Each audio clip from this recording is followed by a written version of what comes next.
இலங்கை முக்கிய செய்திகள் ஜூலை 5, 2026. வணக்கம் நண்பர்களே. இன்று ஜூலை 5, 2026 இலங்கையில் இடம்பெற்ற முக்கிய செய்திகளை பார்ப்போம். முதலில் இலங்கை தனது பொருளாதார சீர்திருத்தங்களை தொடர்ந்து முன்னெடுக்க வேண்டும் என்று சர்வதேச நாணய நிதியம் IMF வலியுறுத்தியுள்ளது. நாட்டின் பொருளாதார வளர்ச்சி நீடிக்க வேண்டுமெனில் வரி வசூலை அதிகரித்தல், அரச நிறுவனங்களில் சீர்திருத்தங்களை மேற்கொள்ளுதல் மற்றும் வெளிநாட்டு முதலீடுகளை அதிகரித்தல் அவசியம் என தெரிவிக்கப்பட்டுள்ளது.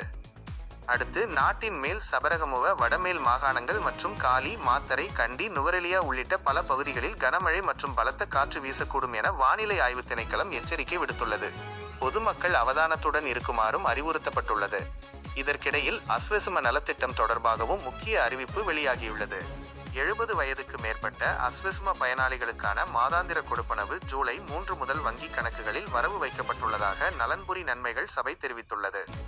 முதல் கட்டமாக 6,21,761 பேருக்கும், இரண்டாம் கட்டமாக 76,139 பேருக்கும் இந்த கொடுப்பனவு வழங்கப்பட உள்ளது. மேலும் கடந்த ஜூன் 30 முதல் சுமார் 4,25,000 குடும்பங்கள் அஸ்வெசும பயனாளர் பட்டியலில் இருந்து நீக்கப்பட்டுள்ளன.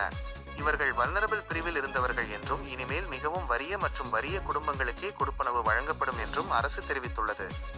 அடுத்த செய்தியாக, கொழும்பு மாவட்டத்தின் சில பகுதிகளில் அத்தியாவசிய பராமரிப்பு பணிகளின் காரணமாக 12 மணி நேரம் நீர் விநியோகம் தற்காலிகமாக நிறுத்தப்பட்டுள்ளதாக தேசிய நீர் வழங்கல் மற்றும் வடிகாலமைப்பு சபை அறிவித்துள்ளது.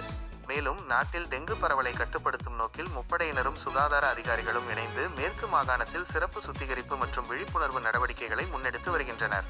விளையாட்டுச் செய்தியில், மேற்கிந்திய தீவுகளுக்கு எதிரான 2வது டெஸ்ட் போட்டியின் முதல் நாளில் இலங்கை அணி வலுவான நிலையை பெற்றுள்ளது. தொடக்க வீரர் லஹ்ரு உடாரா அபாரமாக விளையாடி 188 ஓட்டங்கள் குவித்து அணிக்கு சிறந்த அடித்தளத்தை அமைத்தார். இத்துடன் இன்றைய முக்கிய செய்திகள் நிறைவடைகின்றன. மேலும் இதுபோன்ற இலங்கை முக்கிய செய்திகள், வேலைவாய்ப்பு தகவல்கள் மற்றும் பயனுள்ள அப்டேட்களை தொடர்ந்து பெற எங்கள் சேனலை சப்ஸ்கிரைப் செய்து அருகிலுள்ள பெல்லை அழுத்துங்கள். இந்த வீடியோவை உங்கள் நண்பர்களுடனும் பகிர்ந்து எங்களுக்கு ஆதரவு அளிக்கவும். நன்றி. மீண்டும் அடுத்த செய்தி தொகுப்பில் சந்திப்போம். வணக்கம் நண்பர்களே, எங்களின் மிஸ்டர் மஜீத் யூடியூப் சேனலை இப்போதே சப்ஸ்கிரைப் செய்யுங்கள். புதிய செய்தி உடனுக்குடன் பெறுங்கள். அருகில் இருக்கும் பெல் பட்டனை அழுத்துங்கள். உங்கள் ஆதரவை தொடர்ந்து வழங்குங்கள். நன்றி.